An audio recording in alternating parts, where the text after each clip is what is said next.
welcome to another broadcast of Faith and Prejudice. So excited to be with the guests that we have this month. Some of you may know that this month is Women's History Month. So very, very grateful for the two lovely women that we have for this month, where we're actually going to be reflecting on reigniting next gen faith and fervor. These two women that are with me today, Shaun, who's a multi-ethnic ministry leader for Young Life in Wilmington, North Carolina, and Tameika Kennie, who is the area director in the Bronx for Young Life, are going to be sharing more about their journeys, but then also how we can better understand the needs and desires of the next generation and how we can respond to it in racialized systems and in racialized worlds. So with that, I would like to just open it up, either Shaun or Tameika, whoever would like to go first, and just share more about what your journey was to working with youth today. I'll jump right in. Hey, thank you so much for having me and inviting me, Imani. So I started working with young people probably when I was in my late teenage years. Mm. I was considered that person that everyone trusted and came to, and my love and passion for young people just kind of grew from that point on. I became a part of the Girl Scouts Troop of America. My friends and I started our own Girl Scout troop because we didn't have that in our area. Well, one that represented us Mm. in then I went on to do some stuff through my church, some volunteer work.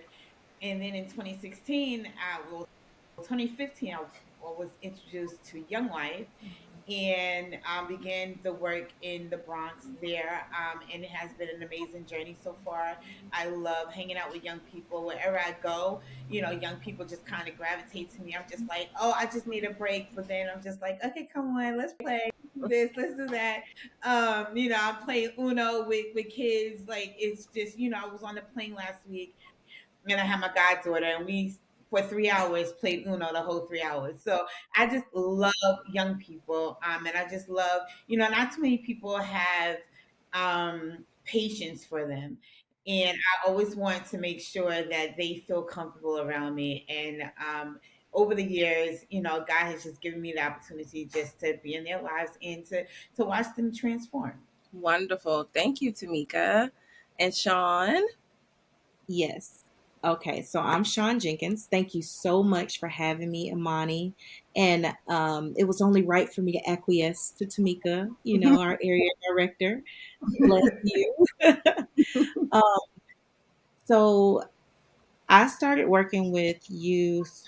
Man, I can't even like document a time that I wasn't working with youth, I think. Um, Mhm. because even as a teenager, I would do like daycare ministry. And Mm. then from there, like I love babies. My mother would always tell people, well, she cleans up and she babysits. So that just became my job, what I was known for. Um, yeah. And I mean, I had it hard as a youth, and I never really had mentorship. And so I decided as I became an adult and started going into ministry around 2004 that I was going to be for young people what I'd never had. And so I started doing like, Mm. assistant pastoring, youth ministry from that point. And I didn't learn about Young Life until I started this position a year ago, January, Mm. and I had just learned about it that previous like Okay. Octoberish, and it has been in our area for the last Wow. 30 years, but it's only been Mhm. suburban Mhm. ministry. We Mhm. haven't had and I don't like urban and suburban. That's why I harp on multicultural, multi-ethnic, because we want to do racial reconciliation. That is the point. Mhm. So, Yes, yeah. yes. Thank you so much.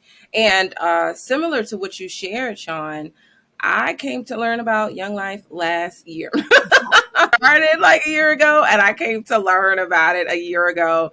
And I was surprised, that this ministry exists that is aiming to reach youth of various age groups and, just introduce them to Christ, but then also to help them grow in their faith. And what I found more interesting is, oh, it existed I understand that you don't necessarily like the word, but it also existed in the urban sector, because I understand that when Young Life started, it was not necessarily Yeah. in the city, right? Yeah. And we know that the racial makeup within the city looks different than it does in other parts of various states across the country. And that's also why I wanted to be in conversation with both of you ladies, and differences that I believe others need to bear in mind as they are considering how to sow into the lives of the next generation, but then also support leaders that are on the front lines and working with the next generation. Um, so yeah, with that, I just wanted to share just a few tidbits. Actually took some notes before we got on. So the Bronx, which is my home borough, experienced neglect decades ago. If that was white flight, which happened in 1970s, and I saw that the population in the Bronx, so it declined to 1.16 million from 1.47 million when whites exited, the borough. And as a result of that, then you had neglected housing. You also had the birth of hip hop, which this year we celebrate celebrate that anniversary, right? And with that neglect came a bad rap, for lack of a better phrase, around the borough, Mhm. right? And investment in the borough. And then in Wilmington, which I came to learn about in 1898, there was a coup where there were white supremacists who were aiming to overthrow local government, and also a Black owned newspaper, and also terrorize the Black community.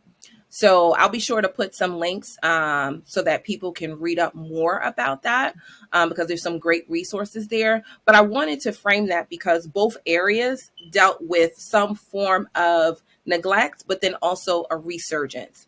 And I wanted to know if you could share, just from where you're currently positioned, what do you think the vestiges of the past have, what influence or impact it has had on how you're navigating the community, like community ties on behalf of the youth and alongside youth, and then also trying to bridge those connections with the church? Well, I would say for the Bronx has always been, since I've known it, this place where you just don't go to the Bronx.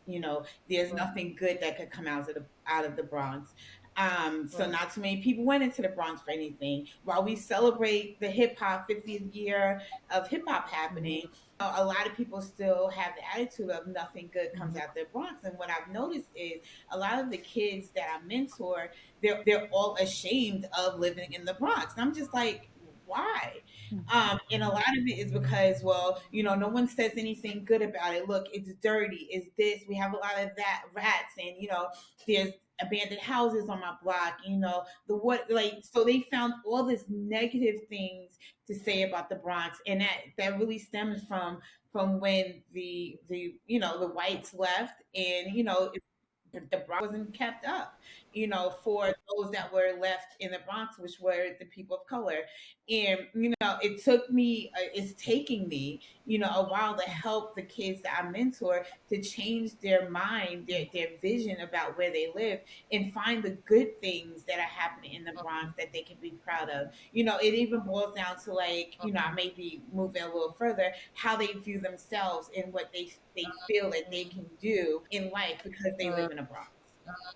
Yes, yes, yes. That really, really hits me for sure, because as I share, like growing up in the Bronx, like I remember when I moved into my community, and had it not been honestly for community revitalization and community development, I remember what it looked like. there were multiple abandoned homes in our neighborhood as they were trying to build up. And this was decades ago. This was over 30 years ago, right? And we only had like one grocery store within walking distance, right? A couple of weeks ago, there was one major grocery store that actually caught fire. So I'm even wondering, and I'm quite sure other members in the community, like, what does this mean for those to even get, quality food, right? Like, what's going to replace what now is lost, which was a main grocery store that was in the neighborhood. And when you have even the physical environment look look in a way that it signals deficit. You mentioned, Tameika, impact one's view of yourself, right? And how you move about the world. So, Shaun, would you like to weigh in just on your experience in Wilmington? Absolutely. I was gonna say very similarly to the Bronx. Like, I moved to New York, so I'm a little familiar with Queens. That's where I was. I went to the Bronx one time, and I do know, like, Mhm. from experience riding the train to the Bronx, I had multiple family members, even my mom, who has never been to New York, but because of what she had heard, it was just like, oh my God, you're going to the Bronx Zoo. Why are you? Yes. Right, right. So yes, people don't want to go or have anything to do with the Bronx. I had a wonderful Yeah. experience, by the way. Um, Great. Thank you, Shaun. yes, it made me think of could any good thing come out of Nazareth? Some Absolutely. good come out of the Mhm. Bronx. I believe that. Absolutely. But here in Wilmington, there was the insurrection of 1898. But even more recently than that, in the 70s, my mom was a little girl, and she remembers having to like sleep on the floor in the projects because they had something called the Wilmington 10.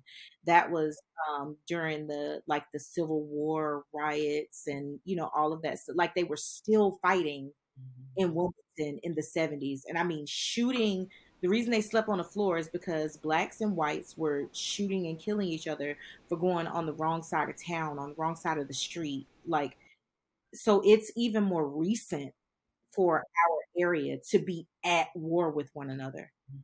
Um, I mean, and just saying that, like, I've literally got goosebumps all over my body because we're not that far removed from these situations. And so the kids that I work with and that I mentor, in the beginning, even though I don't like urban and suburban because it reminds me of segregation, I Hmm. like multicultural, multi-ethnic because I love the idea of racial reconciliation. Now, I do know that it takes work.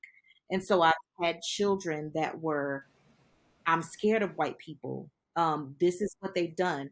And in 2020, when everybody was locked away at home, it became a global issue because it was staring in the face of not only black people, but also white people, Yes. Yeah. who we have been dealing with this for years and years and Hmm. years. I remember the first experience I had was in the 90s when the police beat up that boy. Help me. What's his In New Um. name? York. King. Rodney King. Yes. Yes. Uh, Yes. Yeah. yes. Yes. I remember when I was a kid, like that was the first time I had heard of something like that, Hmm. and I was a child at that time. And so it's always been a reality for us. It just became a reality for white people that this is happening. Oh my God, this is really happening in your community. Black Lives Matter. We're going to do something about this, because it was national news. And so our kids are seeing this and they're trying to reconcile in their minds, like, okay, so white cops killing black people, and now the white people want to start a movement about Black Lives Matter. Then you've got this all lives matter, like, and yes, all lives matter, but right now we talking about the black lives, Hmm. and like all of this war and Uh-huh. controversy. And kids, believe it or not, kids are very intuitive. They catch all of this. They're trying to process it without as much experience as us, without as much knowledge and wisdom as us. And they're just taking all of this in over the past 3 years and trying to to deal in their community with racism and that battle, not only outward but inward. So I was I kept them apart. I did like hangs instead of a traditional Young Life club Mm, because I wanted African American kids to be comfortable with me and the idea of Young Life before I introduced them into areas where they could offend someone because of how they really feel. I mean, and that's their real feelings. Mhm. But if you take a little white kid out of the suburbs and tell them, I'm scared of your mom and your daddy, they might cry. Yeah. And so in order to balance that out, mm-hmm, I mean, it took wisdom, and we took them to camp together. mm-hmm, And once we took them to camp together, they started building relationships amongst each other. And then I felt like it was a safe environment to bring them in together. But yeah, so in Wilmington, it's a lot. It's a melting pot of issues and controversy. mm-hmm. And yeah. That is powerful, and I believe you're both bringing up exactly the next point that I wanted. Right. So 3 years ago, yes, it was national news. Then it was global, right? But that's not necessarily the case right now. There were recent incidents that weren't necessarily because of like in the hands of quote unquote white cops, but a system, right, that has traditionally favored whiteness or white supremacy over the lives of others that aren't white, just in terms of the outcome, right, of brutality and injustice. So, in addition to that, I'm just curious, like at this intersection of race and faith, what is it that you're hearing from the young people that you're doing life with? Like, what are the things that they are concerned about, and what are the things that they are grappling with at that intersection? Go ahead. Oh, okay. um, so I was going to say that, like the whole system of policing, it's hard to change a system that was created to control Black people in a time of racial tension. Like that was the whole Mm-hmm. creation of police. And so the system in itself feels like, it's very hard. It almost doesn't matter if you're Black or white or Asian or anything else, is you are a part of the system that Mm-hmm. oppresses us, right? And so our kids are trying to understand that. And the saddest part to me is, in having these very real conversations and explaining, because I have the hard conversations with my Black kids and my white kids. And I mean, we're gonna hash it out because nobody else is placating with you all about what's really going on. You're getting it real on social media, you're getting it real on the news, you're gonna get it real in here. Um and so, like, having that turmoil go on, um is having the conversation with our Black boys about how to respond Mm-hmm. when they get stopped by the police. Mhm. I think this is if I got to say the biggest thing that we have to deal with, this is a conversation that white dads, moms and dads are not having with their kids Mm-hmm. because they don't have to. But we find it necessary in our community to have this conversation that Black and brown bodies are less valuable Mm-hmm. than other bodies. And because of that, Mm-hmm. you have to be more careful, and you have to talk a certain way, and you got to always keep your hands in sight.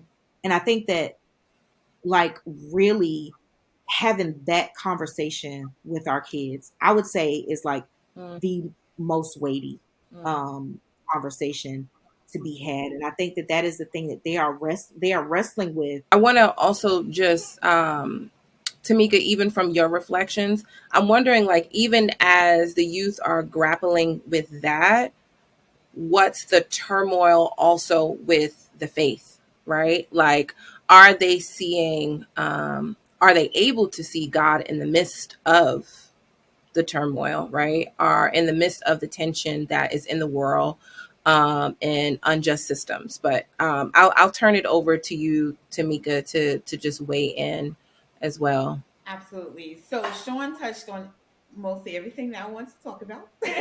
And the first thing is, a lot of my kids wonder, why am I treated so different because of the color of my skin? Um, and I actually don't have an answer for that because I feel that exact same way. Like, why is it that because of the color of my skin, I don't get the same opportunities as other people? I get treated different. I was in this beauty shop with one of my Mhm. girls, and I've learned to ignore certain things. So we're in the beauty shop, and one of my kids noticed that, we were being followed by the owner of, the store. And I said, okay, don't worry about it. Let's just continue to go. And it just kept happening. And she just kept noticing. And it started to build something on the inside of her. So I spoke to the manager and I asked the question. And then we had to have a conversation after that, it's because, they view us as people that are, we're not viewed in the same light. So having those hard conversations are never easy, but we have them. And I think as young life leaders, I don't know if Sean would agree with this. We get to bring the faith aspect into this whole scenario for them. I know during 2020, I've had we were able to do a lot of Zooms, and just talk about what they're feeling. And then the good part of it was like at the end, we were able to say all those things are valid, but here is where God is in all this. So it's really, the opportunity that we get to, as young life leaders, get to join those two things together: the tension and then the faith that God is going to come through for us, even in this tension, this space that we're living Mm, in. Yeah. thank you, Tameika. Thank you. Did you want to add anything else to that, Sean? Um, I was gonna say, we had our campaigners meeting maybe 2 or 3 weeks ago, and one of my students, we were talking about faith and hope, and we had asked them to write down something that they were having faith for, and one of my babies looked at me and said, I don't have no hope." I mean, and this is Wow. how she said it to me, and Wow. it was like a slap in the face. And I Mm, say this all the time that as young life leaders, like young life is only a tool, right? mm, And mm, it's hard to, mm, mm, I'm trying to keep myself together. mm, It's hard mm, to address a mm, spiritual need or a deeper inner faith or hope need when there are more mm, pressing issues. Like mm, the Bible says, I was mm. hungry and you didn't feed me. I was naked and you didn't clothe me. I was, like homeless and you like, if Yes. those are the pressing issues in your life, I can't even deal with the soul issue because Mm, there's abuse or there's neglect or there's abandonment. And so it- it's more than ministry. And I think we do take it home with us more often than not. Because it is weighty. It's a delicate balance in teaching faith and hope in what seems like a hopeless situation. So I would say that that's the challenge for us. Um, Mm-hmm. but God is so good, even in the midst of that. Mm-hmm. Um, that wow. we get to do this, even though it's a hard thing to do. We get to give our lives away to this. Mm-hmm. Mm, wow. Um, and the fact that you are both two Black women that have chosen with your life to this work, right? At this particular point in your life is just, I admire it because it's not easy. It's not easy work. Like you said, Sean, there are things that you're taking home with you, right? It's not unless you're intentional, right?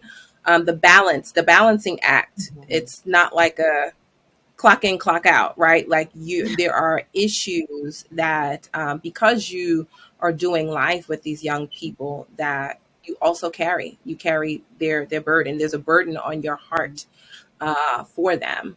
Um, and I guess with that, because the work is not easy, um, what are the resources that leaders such as yourself need to sustain in the work.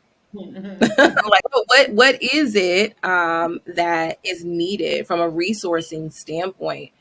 As you mentioned, it's Young Life is a tool, right? It's a tool in the toolkit, but the sustainability of the work is more vast. So what are the resources uh, that are needed? I was about to say, I'm sure me and Tameika have a list. You want to go first? A lot of what we need is other men and women like ourselves that can be on the ground running with us. Because Mm, it can get a little overwhelming when you have it's one of you and it's 50 kids and they're all mm, in need of something, whether it's a place to mm, stay, whether it's food, whether it's an Uber, whether it's tutoring, whether it's somebody to taking them to the doctor's office, whether they just fell and they're going to the emergency room and their mom can't meet them there, can you come, whether it's a basketball game. There's just wow. so many ways that we're pulled as leaders, that if we have more people on the ground running with us, we can actually go deeper in a smaller group of relationships than having 50 or 60 where we're trying to split ourselves up to make sure that Mm, we're there for everybody and no one feels slighted because this is what they're used to in their regular lives. So here comes Tameika and she's doing the same thing everybody else does. So first things mm, first is having people on the ground running with us. And then wow. secondly, to get those people trained in a lot of different areas because we deal with so many different things. Mental health is a thing right now. That's a huge Yes. issue. But someone, that doesn't understand the black and brown kids and what they go through may not be able to meet them where they are and to speak positively in their situation. So training is another resource that we can all always use. And then funding is another resource because we have kids that, need food. 2020, we sent food to families' homes. We did pizza, we did Uber Eats, different kinds of things like that. So funding is another resource that, as a leader in Young Life, that we can use in order to actually sustain the work that we're doing in the Bronx. Or I'm sure where Shaun is as well. I will honestly say, I feel like if I was to leave right now, there is no sustainability. And that's what I'm Mm, working on because you know what? At the bottom line is, I don't want any kid to be left without a leader or a mentor or someone that will tell them about Jesus Christ once I'm gone, once I've moved on, or whatever that looks like. But creating mm, sustainability is so important. And that's just three. wow. That's just three. And that's There. just three. It's the Uh, bare minimum. um, I'll just stop there. I'll let Sean add on to the list. Listen, listen. I feel like me and Tamika work in the same area right now. Listen. My eyes are watering because, like, just thinking about this, those three things that you stated are so super important, so super valuable, and of course, they're at the top of my list. So I won't repeat them mm, because they're necessary. Mhm. mhm, Our kids now, um, they're not going to class. Like wow. when it comes to social skills, they don't have that because they were desensitized and desocialized Mm, during the pandemic. Like mm, there's so mm, many lasting effects that are coming out of this pandemic. I was trying to mm, calculate with some people like when are we going to start to see the shift of mm, kids, like post pandemic kids, like kind of mm, get back to some sense of normalcy, you know? mm, It's a little mm, difficult to determine. Each kid is mhm. different, but Yes. mentorship is like if I could just Mm, drill that in, if we could get in our area, I am the only African American staff person, and we don't have any African American volunteers aside from my husband. Like, and I feel like he's commissioned to it because I'm called to it. So he didn't have to. He'd mm, be like, I don't have a choice. I'd be like, you right. Let's go. Mhm. The kids respect wow. him and love him so much that if he wanted to not come, he can't. because it's like once you invest, you just can't get away from that. And so mentorship is a huge thing, especially among minority, especially among women. Like I had a devastating conversation right before I got on this live because I was trying to remember, and I'll be 40 in April. I'm tell my secret. I'll be 40 in April. And I was trying to You look great. remember. Thank you, thank you. I was trying to remember a woman in our community that was doing ministry with youth. And as far back as I go, I couldn't think of one. Like the neighborhood mothers where you could go and get a meal, like we don't discount that. Like we Mhm, needed somewhere to go and to escape to when our parents were mhm, on the fritz or drinking or drugging or, just whatever.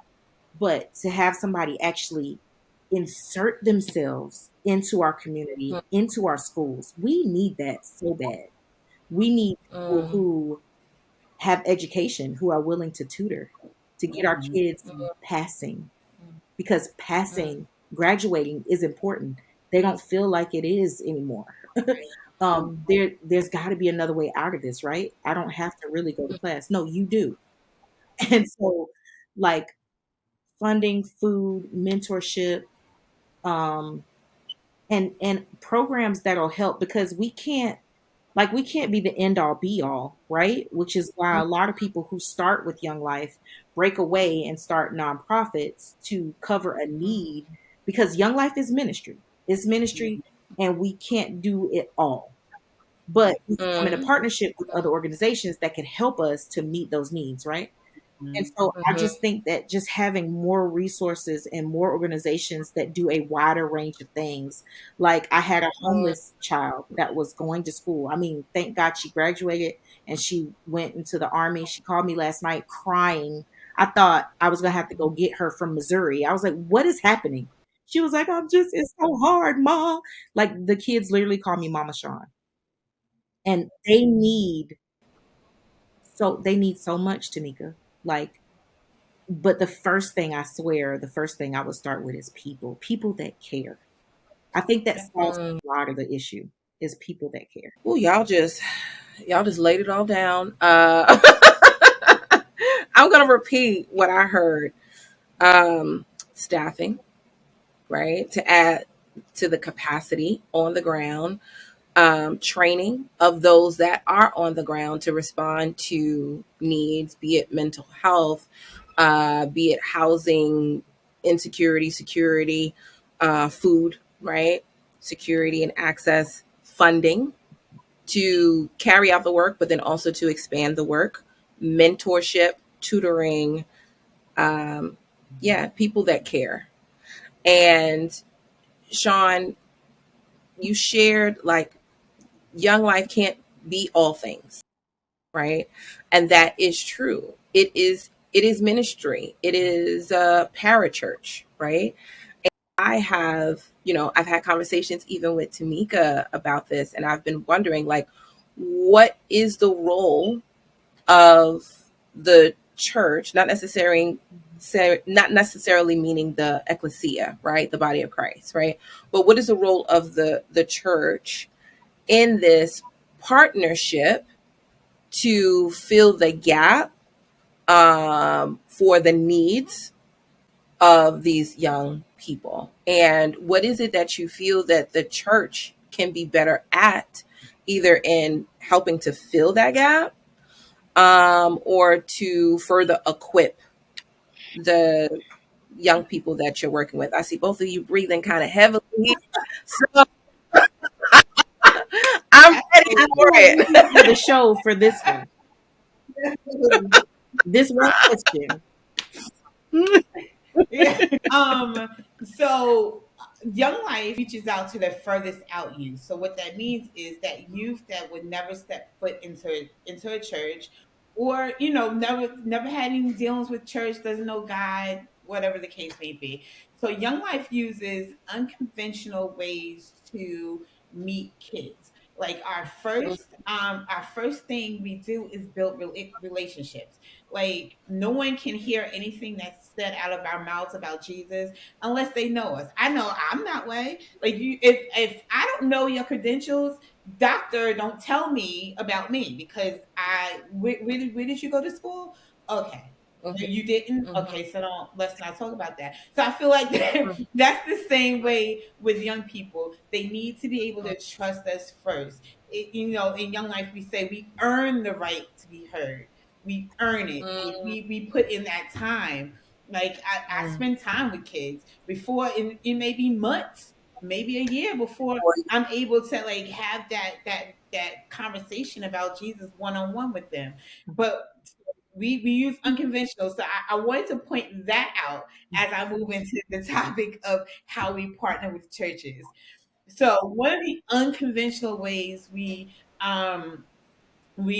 use things is that we use music that young people who don't go to church are going to feel comfortable with. We create an atmosphere, and that's what our clubs is. Our clubs is a party with a purpose. So we create an atmosphere that young people that don't know Jesus or just coming around just to hang out with us will feel comfortable. And one of those ways is we use music that they know that may make Yeah. them feel uncomfortable because that may not be music that we listen to anymore. Even though Cardi B is my girl, love her. Anyway, she's going to say it, but um, so not many churches are with that. It is, oh, we're compromising, the gospel when we're really not. We're creating an atmosphere where young people can come and feel comfortable to hear about Jesus at the end of our whatever activity that we're doing. So we Mm. always say Young Life is not a church. So we want to partner with churches because we want Mm. young people that we meet, we want to be able to point them to a church so that they can continue to grow and so that they'll have a covering from a pastor and, members and be a part of a community. Our job is not Mm. to pastor these kids. Our job is to meet Mm. them and then connect them. That's why Mm. having church partnerships is so important. And then, it's churches making room for, and I'm going to stop, Sean, because I want you to chime in, is making room for these young people in the church, like understanding that they play a vital role in the church as well. And they may not Mm. look like, the church members from 50 years ago. Times are changing. Kids are changing. I don't Mm. do the same things that I did when I was younger, and was told, Mm. well, you can't wear pants in the church. Well, now I do, Mm. and God still loves me, even though I'm wearing Yeah. pants in the church. So the times are changing, and I believe churches need to evolve with the times, not lose on their vision and the mission of the church, but also meet these kids where they are right now so that they can learn about Jesus and not just say, oh, well, we don't have time for y'all. Sean, I'm gonna tag you Mm. in. I'm gonna tag you I am in agreement. I was over here taking notes. in. I was like, "Yep, that." Like, I really believe where the church, and I'm going to say fall short. Anybody who wants to see me after this, you know where to find me. I think the church falls short because they're divisive internally. Like, brothers Mm. and sisters are fighting each other. People are Mm. leaving church hurt or scorned, Mhm, or, mhm, like we're seeing Mm. major leaders on a global platform fall. Um, Mm. there's a great falling away. So the church, which the church is always going to be imperfect. If we're looking for a perfect church, we're never going to find that. mhm, However, with loving kindness have I drawn thee. Um, Mm. there are some key components that I feel like the church should be about that they're Mhm. missing. And due to Mm. that, kids don't feel like it's a safe place for them to go. Um, Mm. whether it was their parents or their grandparents that they saw go to church and get hurt, or whatever that backstory is, because most of the time there's a backstory. mhm, Like Mm. 99% of the time, it's a backstory and why I don't fool with them people. And so Mm. And it's ah, come on, man. You know what I'm saying? This is God's bride, right? And I do Yeah. agree that the church needs to evolve. The church needs to, be more accepting of the kind of kids that we serve. Because I'm gonna tell you, I was a mess when I was a kid, and the messes that I attract, I don't know if this is payback. I don't know what is happening, but I really attract the furthest out kid. I have to put the cookies on the bottom shelf, you know, to Mhm. make it very Wow. easy and very digestible for our kids. Mhm. Um, and these are the kind of kids, like I had somebody actually look at me and say, um, because your kids, such and such, like, don't come for my Mm, babies, first of all. Don't do 'Cause that. mm, every one of them kids need Jesus, and every one of them kids, the problem that I had was that nobody ever asked why. They Mhm. always said, "Oh, Shaun was this or Shaun was that."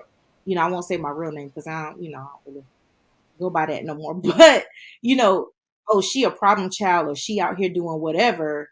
Nobody ever said, "I wonder why. I wonder why she do that. I wonder why she acting out in that way." And that is the question that I believe that the church needs to ask. And if we come into partnerships with church that ask that question more, the kids would feel more loved and more covered.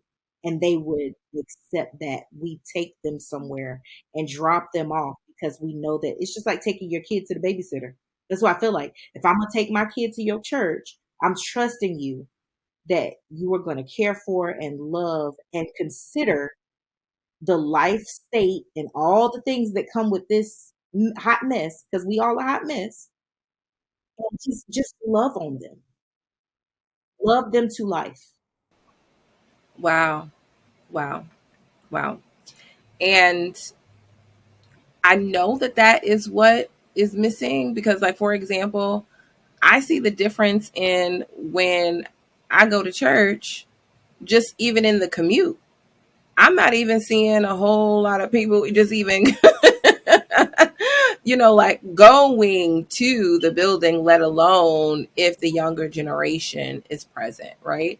And past couple of years, we know that hybrid church and online church, Mhm. has become more, I would say, prominent than actually the fellowshipping, right? The in person fellowshipping that is very much connected to God's heart, right?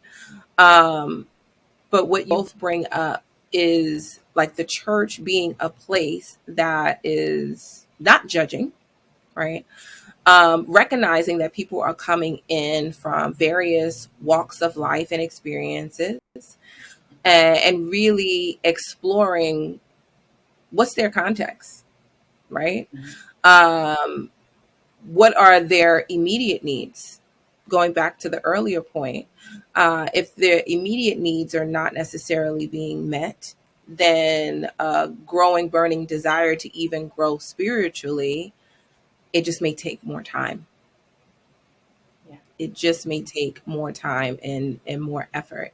And I hope for those that are tuning in, will tune in, you know, um, that you would aid in the support that both of these women shared, whether it is supporting your local chapter, if there is a local chapter, or like a specific, shout out to the work that's happening in the Bronx and also Wilmington, North Carolina. Um, I wanted to bring us back to us being positioned in Women's History Month. And we know that this work, there's a cost to it. There's a spiritual cost to it, physical cost to it, mental cost to it, right? I wanted to know if there is a particular woman, either in history or present day, that you look towards to just help inspire you and help you sustain in this work and ministry. That was I grew up in a church. I'll say that. And I was blessed to have a lot of women that came alongside me. And as I was thinking about this, there was two. So I'm going to share two, Imani, sorry. Two women that came to mind in different stages of my life. And one of them, Miss Postel, she was my, I think I was in middle school or high school, Sunday school teacher. And it didn't stop Mm, just on Sundays. She would take us mm, to her house on the weekend. We would have movie night. We would have popcorn. We would do whatever. While her and her husband were upstairs, we would be downstairs doing whatever we wanted to do. That was Friday night. Then Saturday, we were out in the streets. We had a cookout behind her in her yard. And then Sunday, we all knew that we were going to church. And just her mm, taking that time with seven girls, it made a mm, world of difference. We were able to have, some candid conversations as much as she would allow. But it also just pulled us together as girls, young girls, mm. so we can have support amongst each other. And then as I got older, like in my early 20s, there was my other Sunday school teacher, Sheila Giddings, that she was just raw and real. Like we could Mm, say about anything, and she would just come right back at us. And it was just open. It was just open conversation. And I believe from both of those women in my life, I embody all of that, because in every stage of young people's lives, they need someone that's going to nurture them, that's going to allow them to have fun, that's going to take care of them. And then you also need that person where you can say about anything, and not get a negative reaction, but also be there to support them through it all. So those two women are the women that I would say, that I would honor right now. And I continue to look back on what I was given from them, so I can give those same things to the young people that I'm mm. involved Thank you, Tameika. Wonderful, wonderful. And Shaun? So this was the question that I was pondering before we got on. And Mm, like I said, I wanted to be for young girls what I did not have. And with. so mm, I don't have a lot of recollection of women like in the community or ministry, especially like back to when I was a teen, like that took me okay. under, under their care and just like really loved on me. Um, I would say I watched, there was a leader, she's in her 80s now. I watched her from afar and I've always like loved her. She has the most gentle spirit. Her name is Apostle Rames. And she is still doing ministry in her 80s. She says she gonna keep doing it till Jesus call her home. Um, and my godmother, Angela Richardson, she took me in when me and my mom were at odds. We weren't really seeing eye to eye, and that was a really safe space for me, I believe. Like she's more traditional now, but back then she was just like loving and opened arms and like the home church that we come out of, New Covenant, is just more traditional and more religious. um Mm, and I mean, me and my husband have a brand that is relationship over religion, so I kind of, it's a little Mhm. mm, Mhm. there. Yeah. But I will never forget how she took me in her house with her kids. She had two kids and a husband, and she fed me mm. every day.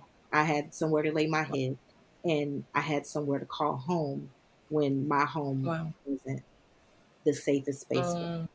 So, mhm, mhm. Wow. Wow.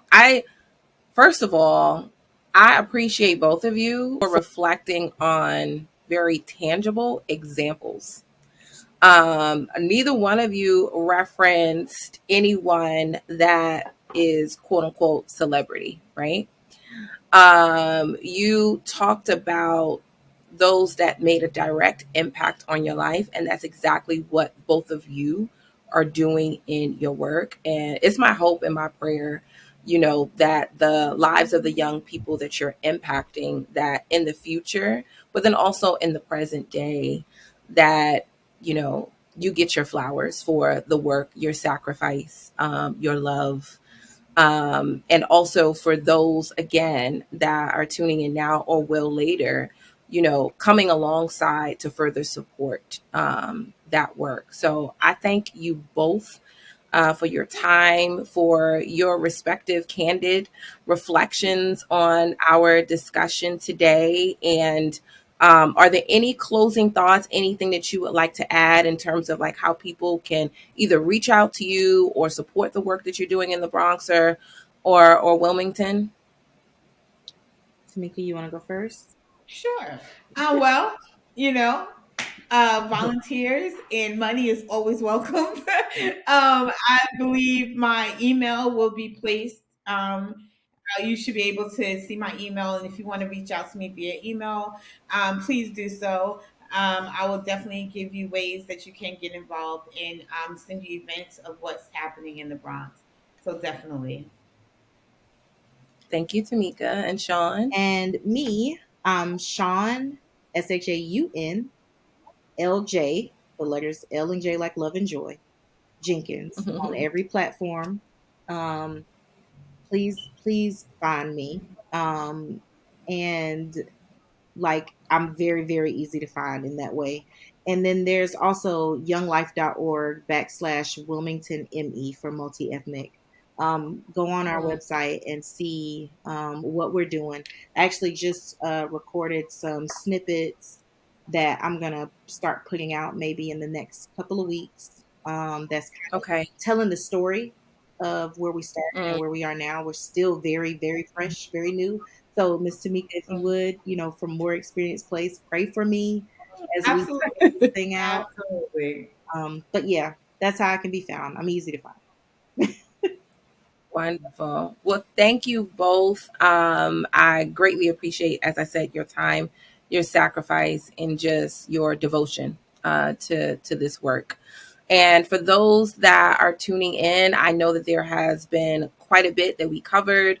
There's also a lot of things that we may hear externally about the next generation, but even the current generation, right? Mhm. And I hope that the conversation that we explored today, it helped to be a bridge on the inequities and how we can build bridges towards more equity in the lives of young people across the country, and especially those that are harder to reach Mhm. and may be currently spiritually disinterested. So thank you all for tuning in, and we look forward to seeing you next month.